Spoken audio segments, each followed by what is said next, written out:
Hello, my dear students. You all are familiar that we were discussing about the Soviet system. We have already discussed the drawbacks and Soviet system. In today's video, we are going to discuss the basic causes, main causes, why Soviet Union disintegrated. Why did the Soviet Union disintegrate? In your NCERT book, this is the heading. Okay, this is your Aradhna ma'am going to discuss the main causes of disintegration of Soviet Union. जो हमने drawback already discuss कर लिए हैं, we have already discuss the Soviet system drawback of Soviet system. Those were the basic drawbacks were the basic cause of disintegration of Soviet Union. Okay, but still we have to discuss it one by one. So let's begin with the video. The very first cause which gave birth to the disintegration of Soviet Union, that was the economic stagnation. Economic growth, development, prosperity एकदम से रुक गई थी काफी सालों से.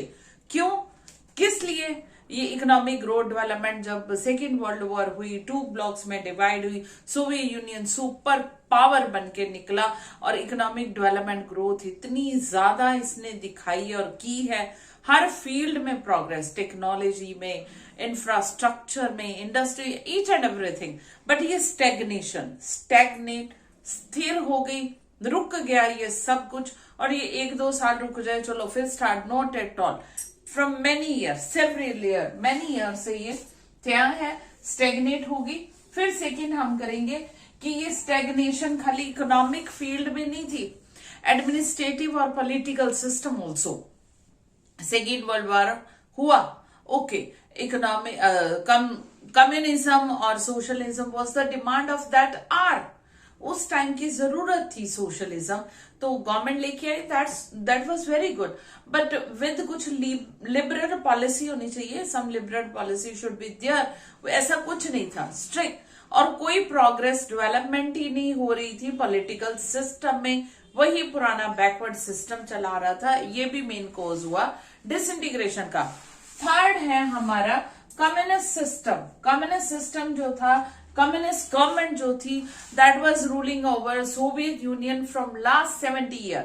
70 सालों से कम्युनिस्ट गवर्नमेंट, कम्युनिस्ट पार्टी जो थी वो रूल कर रही थी. And unluckily, but this party was not accountable. This government was not accountable, answerable to the people.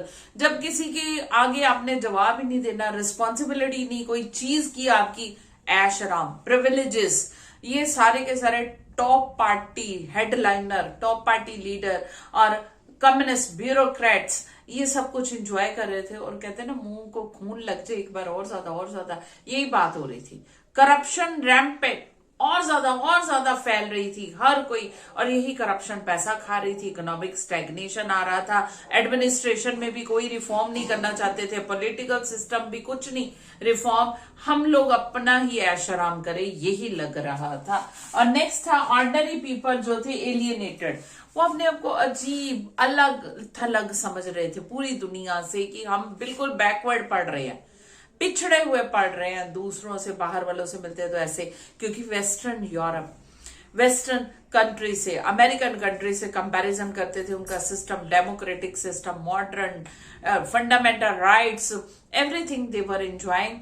और वो एक क्या थे, रिस्ट्रिक्टेड, बॉन्डेड लेबर की तरह फील कर रहे थे, एलियनेटेड, इसीलिए वो फ्रस्ट्रेटेड हो गए थे. नेक्स्ट है फिफ्थ, गवर्नमेंट जो था, स्ट्रिक्ट कंट्रोल था over the media.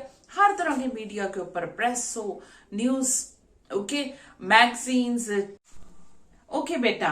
So communist party had strict control over all the medium of expression, and people have no right to express their views, and they were not given to express their view. Thought of expression was not. That's why people were frustrated with this system.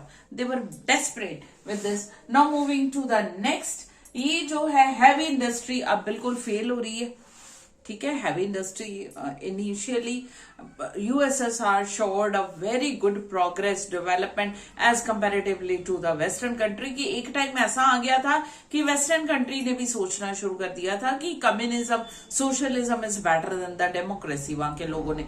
But अब यहाँ पे heavy industry progress जो है बिल्कुल बंद, उल्टा backward होनी शुरू हो गई है कि कंज्यूमर गुड्स ही नहीं, कंज्यूमर नीड्स ही नहीं फुलफिल हो रही है। And next standard of living जो था वो डाउन हो रहा है। जब सब कुछ कमी है, डाउन हो रहा है, तो standard of living as comparatively to the western country बहुत ज्यादा लो हो रहा था। अब now we are going to discuss the next point. Take the screenshot of these 7 points.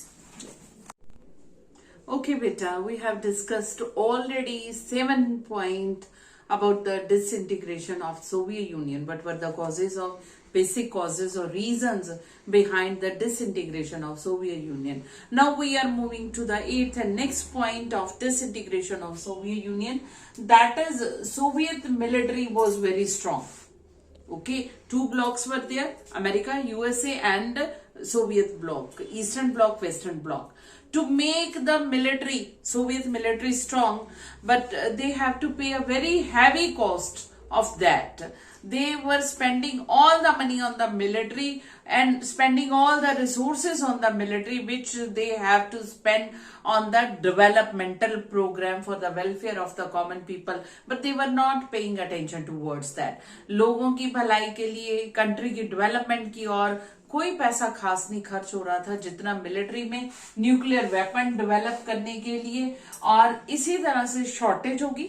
ठीक है, मिलिटराइजेशन जो थी क्या लेके आई, brought the shortage of basic necessity. लोगों को शॉर्टेज होगी बेसिक नेसेसिटी की, क्योंकि पैसा ही नहीं, डेवलपमेंट ही नहीं। नेक्स्ट है ईस्टर्न यूरोपियन कंट्री जितने भी थे सैटेलाइट स्टेट, यानी कि जो इंडिपेंडेंट तो थे बट डिपेंडेंट थे यूएसएसआर पर, सोवियत ब्लॉक पर, और सोवियत यूनियन भी उनपे पैसा खर्च कर रहा था ताकि वेस्टर्न ब्लॉक को, अमेरिकन ब्लॉक को वीक कर सके और उनके ऊपर प्रेशर डाल सके। ये सैटेलाइट स्टेट जो थे वो बहुत ज्यादा फाइनेंशियल बर्डन डाल रहे थे।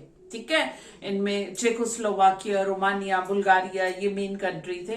ये सोवियत इकोनॉमी के ऊपर बहुत ज्यादा फाइनेंशियल बर्डन डाल रहे थे, क्योंकि सोवियत यूनियन इनको पैसा, मिलिट्री, ये weapon, arm and ammunition supply कर रहा था, जिसका कॉस्ट जो था सोवियत यूनियन के डेवलपमेंटल प्रोग्राम पे कर रहे थे। नेक्स्ट है national aspiration of union republics. Soviet union की 15 रिपब्लिक्स थी, 15 डिफरेंट कंट्रीज और स्टेट समझ लो। उनमें सबसे बड़ा था रशिया। रशिया जो था एक डोमिनेटेड स्टेट था, और जो छोटे छोटे बाकी कंट्री थे, इधर Asian country, Kazakhstan, Kyrgyzstan, Uzbekistan, Turkmenistan, उधर से यूक्रेन, ये सब कुछ जो थे इनकी इंटरेस्ट को इग्नोर किया जा रहा था और इन सब के रिसोर्सेज को रशिया यूज कर रहा था, और इसलिए वो दे फेल्ट निग्लेक्टेड, उनको टोटली निग्लेक्ट और एलियन की तरह फील कर रहे थे, अपने कंट्री में है ही नहीं। इस वजह से उनकी अब एस्पिरेशन थी कि हमें इंडिपेंडेंट स्टेटस चाहिए, हम खुद मैनेज करें अपना। नेक्स्ट है Gorbachev, main cause, no last but not the least. Gorbachev ने पावर में आने से पहले जैसे प्रॉमिस किया था, रिफॉर्म इंट्रोड्यूस किया था, and he fulfilled his promise. उसने अपना प्रॉमिस भी निभाया, सारे रिसोर्सेज भी इंट्रोड्यूस कर दिए, बट जो पार्टी हेडलाइनर थे, जो ब्यूरोक्रेट थे, जो प्रिविलेज्ड क्लास थी, जिनके हाथों में पावर थी और जो करप्शन कर रहे थे, पैसा हड़प रहे थे, सो उनको ये बर्दाश्त नहीं हुआ और उन्होंने कूप कर दी, और गोर्बाचोव जो था वह अपना कंट्रोल खो बैठा इस सिस्टम के ऊपर से, और सोवियत यूनियन जो है डिसइंटीग्रेशन के पाथ पर चल पड़ा, डिसइंटीग्रेशन के हो गया। These were the main basic causes of disintegration of Soviet Union. I hope you understood each and every point very clearly, but still you people are getting any problem, send me your problem in comment section. But before leaving, again I want to remind you, please like, share and subscribe to my channel. Thank you beta. Bye from your Aradhana ma'am.